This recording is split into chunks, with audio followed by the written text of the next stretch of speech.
अस्सलाम दोस्तों, मैं एहतशाम अंसारी ऑल इंडिया पसमानदा मुस्लिम महाज का कार्यालय सचिव हूँ। आज हमारे साथ बिहार से आए हुए एक मेहमान जुड़े हुए हैं जो पसमानदा वंचित महासंगठन के प्रदेश अध्यक्ष हैं। आज हम बिहार में पसमानदा मुसलमानों की समस्याओं को लेकर बात करेंगे और ऑल इंडिया पसमानदा मुस्लिम महाज का वहाँ पे ज़मीनी स्तर क्या है उसके बारे में बात करेंगे। अस्सलाम वालेकुम अस्सलाम। जी सर, अपने बारे में कुछ बता दीजिए।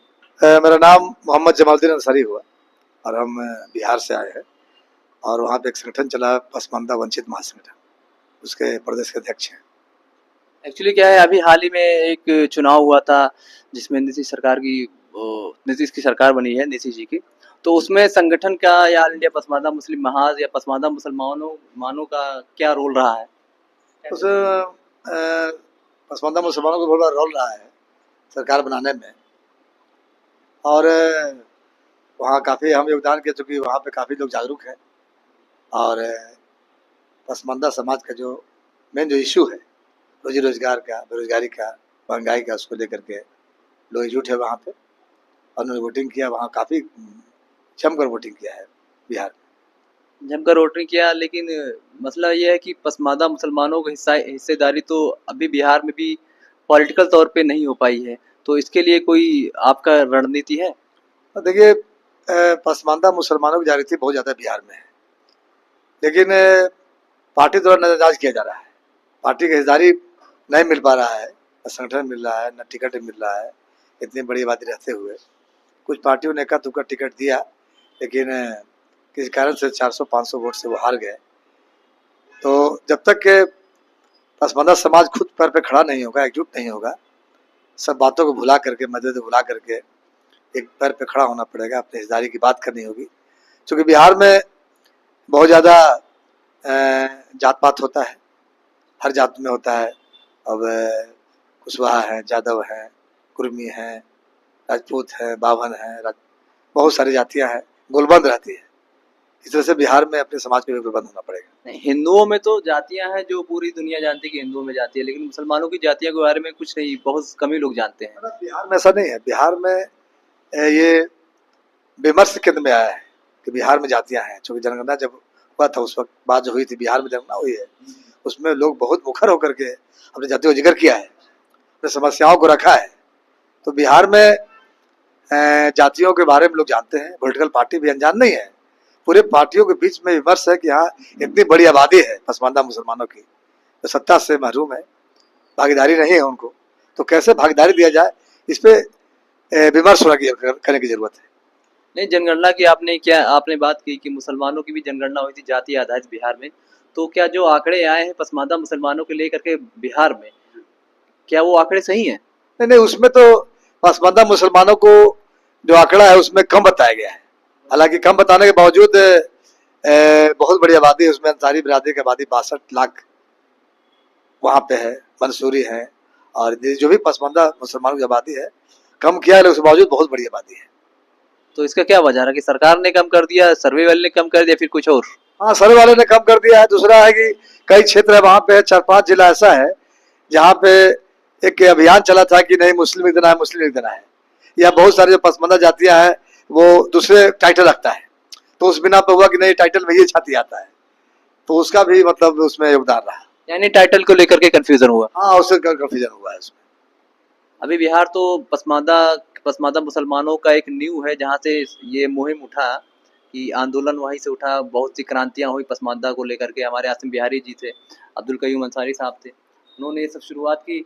लेकिन जो शुरुआत हुई वो तो बहुत आगाज बहुत अच्छा हुआ, लेकिन अभी तो बहुत ज़्यादा दिख नहीं रहा है। तो उसकी वजह ये रहा कि जैसे जो रिदम पकड़ा था आंदोलन का, उसमें हम शरीक रहे बहुत सारे आंदोलनों में। चूँकि ऑल इंडिया पसमानदा मुस्लिम महाज का जो अली नवर साहब थे, उस वक्त आरजेडी की सरकार में को बनाया गया था। फिर जेडीयू में पहले ऐसी घटना हुई जो 3-3 पसमानदा को राज्यसभा भेजा गया। तो हुआ ये कि बिखराव हुआ आपस में और कई संगठन का निर्माण हुआ, लेकिन वो जो मेन जो इशू था उससे वो भटक गए। तो हमें एकजुट होकर काम करने की जरूरत है।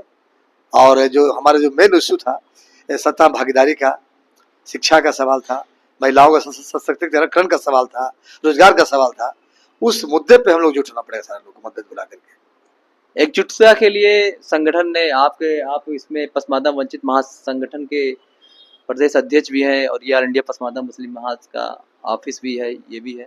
तो मतलब दोनों का मोटिव एक ही है कि भाई हमें हिस्सेदारी चाहिए आबादी के हिसाब से। तो इसके लिए अगर ऐसे बिखराव रहेगा, 10 संगठन रहेंगे तो भले मोटिव एक ही हो तो गोल को अचीव करना थोड़ा मुश्किल होता है। अगर आप इकट्ठा रहोगे तो गोल को अचीव करना थोड़ा ईजी हो जाएगा। इसके लिए क्या कर रहे हैं? इसके लिए हम लोग पहल किए थे, 4-5 संगठन जो मेन वहाँ पे चलता है, तो एग्री भी हुए थे। सारिक अदीब साहब जो आपके राष्ट्रीय कार्यकारी अध्यक्ष हैं, उनसे हमारी बातचीत 2-3 बार पटना में वो आए थे, तो साथ में हम रहे भी, तो बातचीत चल रही थी। बीच में मतलब वो रूप नहीं ले पाए, वो बिहार में आ नहीं पाए। तो मेन जो इशू हमारा है उस पर लोग एग्री है और लोग चाहते हैं कि हम लोग एकजुट होकर काम करें, क्योंकि हमारा जब सवाल एक है, हमारा जब मिशन एक है, तो निश्चित तौर से एकजुट होकर काम करना चाहिए। और वो कहे थे ना कि भाई बिखरे तो जमाने की ठोकर में आ गए और जब मुत्तहिद हुए जमाने पे छा गए, तो एकजुट तो होना पड़ेगा, इसके अलावा कोई चारा नहीं है वर्तमान परिप्रेक्ष्य में। ये बात सही है, लेकिन मसला ये होता है जैसे आम जनता है, पसमानदा मुसलमान, खासकर जो गरीब तबका है, उसको आप जोड़ोगे अगर तो वो कहता है कि भाई मुझे क्या मिलेगा, क्योंकि आप पॉलिटिकल पार्टी भी नहीं है।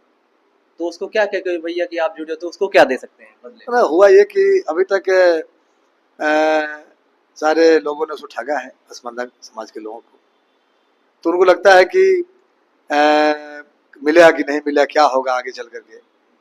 तो इस तरह का सोच बना हुआ है। लेकिन फिर भी हमें लगता है कि जब हम लोग काम किए, धरती पे काम किए उठ करके 38 जिला में, तो लोगों के बीच जाने के बाद में एक विमर्श चला कि हमारा जो मेन समस्या है, जब तक एकजुट नहीं होंगे तो हम आगे नहीं बढ़ सकते हैं।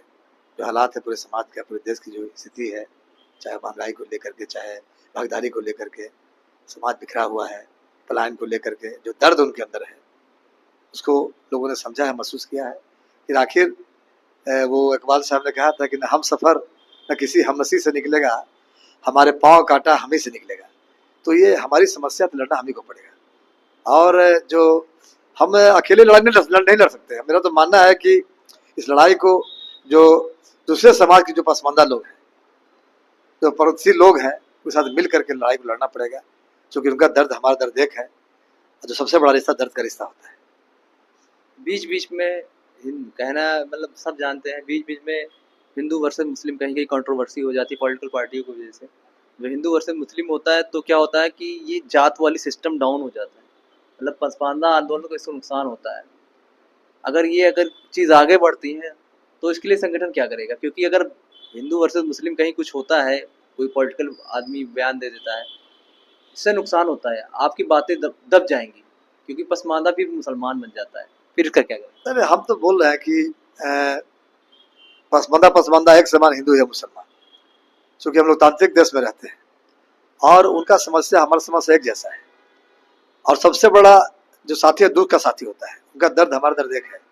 तो हम लोग उनके साथ मिल करके, शाना बशाना मिल करके लड़ाई लड़ेंगे, क्योंकि वक्त आ गया है कि गरीब समाज की आबादी बहुत ज़्यादा है। अतिपीढ़ा समाज की बात करें तो बिहार में अतिपीढ़ा ईबीसी में हम लोग आते हैं, लेकिन राष्ट्रीय स्तर पर ईबीसी का दर्जा नहीं मिला है। इसकी मुहिम में लगातार हम लोग काम भी लगे हुए थे। हमारे जो कर्पूरी ठाकुर थे, वहाँ पे जो आइकॉन थे, उनका कार्यकर समिति बना था और राष्ट्रीय स्तर पर लागू नहीं हुआ है। तो वो जो 37% 38% जातियाँ हैं जो बिहार में, पूरे देश में एक बड़ी आबादी है। और इतनी बड़ी आबादी जैसे ही अपने आप को ये समझ लेगी, जो मेन जो इशू पे बात करना शुरू कर देगी, तो निश्चित पूरे देश में इनका राज होगा और हर पॉलिटिकल पार्टी को उनकी बातों को मानना पड़ेगा। आपने भी बोला कि हिंदू मुसलमान एक हैं, यही आपने बोला कि दलित दलित एक समय हिंदू मुसलमान, ऐसा कुछ बोला। हिंदुओं की बात इसलिए मैं कर रहा हूँ क्योंकि हिंदुओं को तो जो मिलना था वो मिल रहा है, मिल चुका है। उनको आरक्षण भी हर जगह पे है जात के आधार पर। मुसलमान को और क्रिश्चियन को नहीं आरक्षण, सभी को है, सिर्फ मुस्लिम क्रिश्चियन को छोड़ दिया गया। इसलिए धारा 341 पर लगे धार्मिक पाबंदी को हटाने के प्रयास के लिए मुहिम चलाया जा रहा है। तो हिंदू आपका साथ क्यों देगा? क्योंकि भाई वो तो ऑलरेडी उसको मिल रहा है ना। हिंदू साथ देगा। हिंदू में अतिपीढ़ा जो समाज है, इसकी आबादी मुस्लिम पसमानदा को लेकर 38% रहता है, उसको आरक्षण कहाँ मिला है? वो तो नहीं मिला है। इसी को मिला है, IWS मिला है। लेकिन जो एक बड़ी जो आबादी है, अतिपीढ़ा जिसको बोलते हैं, इसमें कामगार लोग आते हैं, लोहार हैं, बढ़ी हैं, जो छोटी छोटी जातियाँ हैं, जो जीन कहलाता है, इनका वोट एकजुट हो जाए तो 37-38% आबादी है, उसमें हम भी आते हैं, उनको कहाँ मिला है। तो ये सब एकजुट है, जो दुख के साथी हैं, जो मारे हुए लोग, सताए हुए लोग हैं, वो लोग एकजुट आते हैं। तो हमारी सरकार से जो 341 की बात हो रही है मानना पड़ेगा, और ये लड़ाई मिल के लड़ना पड़ेगा, क्योंकि वक्त आ गया है, जो हालात है देश में, जो समाज में बना हुआ है। और इस्लाम भी कहता है जो सबसे कमजोर उसका हिस्सा अव्वल होना चाहिए, ये लागू होना चाहिए। ये जो भी रहनुमा है, जो राजनीति करते हैं, उनके दिमाग में अगर ये बात आ जाए जो सबसे कमजोर उसका हिस्सा अव्वल, तो इस बात को लेकर के चलना पड़ेगा। और हम हिंदू मुसलमान की बात करेंगे नहीं, हमारा मुद्दा हिंदू मुसलमान है ही नहीं। हमारा मुद्दा तो रोजी रोजगार है, बस सत्ता में भागीदारी है, क्योंकि बिना सत्ता में गए हुए आपके साथ इंसाफ नहीं मिलेगा, आप कुछ नहीं कर सकते हैं। इसलिए बड़ी लड़ाई है, और सत्ता सबसे बड़ा सवाल है जो लोकतंत्र में तय कौन करता है, दाम किसका क्या हो कौन तय करता है, सत्ता में बैठे हुए लोग करते हैं। तो सत्ता में हम नहीं जाएंगे तो हम कुछ नहीं कर पाएंगे। समाज दिन ब दिन बिखरता जाएगा, वो गिरता जाएगा, उनकी स्थिति दिन ब दिन खराब होती जा रही है, इससे बदतर स्थिति होगा ऐसा लगता है। आपने आरक्षण की बात की, ओबीसी के नाम पे मुसलमानों को भी आरक्षण है। तो ओबीसी के नाम पर तो राष्ट्रीय स्तर पर नहीं है, बिहार स्टेट लेवल पर ईबीसी ओबीसी बना हुआ है, लेकिन वो राष्ट्रीय स्तर पर नहीं है। हम ईबीसी में बिहार में आते हैं, बड़ी आबादी है, वो ईबीसी में आता है, लेकिन राष्ट्रीय स्तर बता दें कि वो ईबीसी में नहीं ओबीसी में आते हैं। तो नतीजा ये होता है कि बड़ी जातियाँ 65% आबादी से लेकर के और जो आबादियाँ आती है मिलाकर बहुत बड़ी आबादी होती है, उसको मात्र 37% आरक्षण है, 33% आरक्षण है। तो उससे उनका काम नहीं हो, उसका आरक्षण का दायरा बढ़ना चाहिए, तब जाकर उनको भलाई होगा। आरक्षण का दायरा बढ़ेगा तो उधर भी तो कम होगा। नहीं, कम नहीं होगा। जैसे मुसलमानों में जो पसमानदा मुसलमान है उसमें दलितों का बात हो रही है, तो उसको बढ़ाया जाए। ईबीसी को अलग से वहाँ पे मिले, उसमें ईबीसी में बहुत सारे मुसलमान आते हैं जो धोबी हैं, नट हैं, मोची हैं, बखो हैं, गधेड़ी है, तो वो सारे जो जुलाहा है, बुनकर जो बोलते हैं, तो उन सब जातियों को पहले मिलता था आरक्षण, तो वो फिर से लागू हो, ये हम लोग का मानना है। इसके लिए लगातार आपके संगठन में भी चला है, जिस संगठन में पहले हम काम करते थे उसमें भी लगातार उस मांग को लेकर के हमेशा लोग सरगर्म रहे हैं, और बड़ा मुद्दा है, देशव्यापी मुद्दा है। एक्चुअली जैसे साथ में रहने की बात कह रहे हैं, तो इसके लिए तो ज़मीन पे उतरना भी ज़रूरत है। मीन ज़मीन से उतरने का मतलब ये है कि जैसे आपने अभी बोला कि हम कई संगठनों को मर्ज करवाने का कोशिश कर रहे हैं। तो ये मर्ज वाली जो बात है, ये होता नहीं कि आप जितना जल्दी वो जो चीज़ कर सको, अगर आप लेट रहोगे तो हर चीज़ में लेट रहोगे। इसके बारे में कोई डेट वेट है? देखिए, हम लोग तो चाह रहे हैं कि 2026 जो शुरुआत हुई है, तो हम लोग ये 2-3 महीने में इसको कर लें, और जब हम एकजुट रहते हैं तो अति पीड़ा जो उनमें समाज में जो संगठन उनका है चल रहा है, कर्पूरी विचार मंच चल रहा है, और भी बहुत सारा संगठन है, उनके संगठनों के जो हेड है उनसे बात करेंगे, क्योंकि उनसे कई संगठनों से बात भी हमारी हुई है। एक संगठन बहुत अच्छा बिहार में काम कर रहा है, उसमें सारे अति पीड़ा समाज के लोग हैं, और बहुत अच्छा विचार चल रहा है कि क्यों नहीं एक मिलजुल कर काम करें हम, क्योंकि दर्द एक है, दुख एक है, तो काम करना पड़ेगा, इसके अलावा कोई चारा नहीं है। शुक्रिया, शुक्रिया जमालुद्दीन भाई, और इंशाल्लाह मैं चाहता हूँ कि ये चीज़ें आगे बढ़ें और हम लोग एकजुट होकर काम करेंगे तो मेरे ख्याल से बहुत ही जल्दी ये चीज़ गोल अपना अचीव कर पाएंगे। नहीं तो ऐसे तो चलता ही रहता है हर चीज़। तो इंशाल्लाह आज से फिर बात करते हैं। बहुत बहुत शुक्रिया।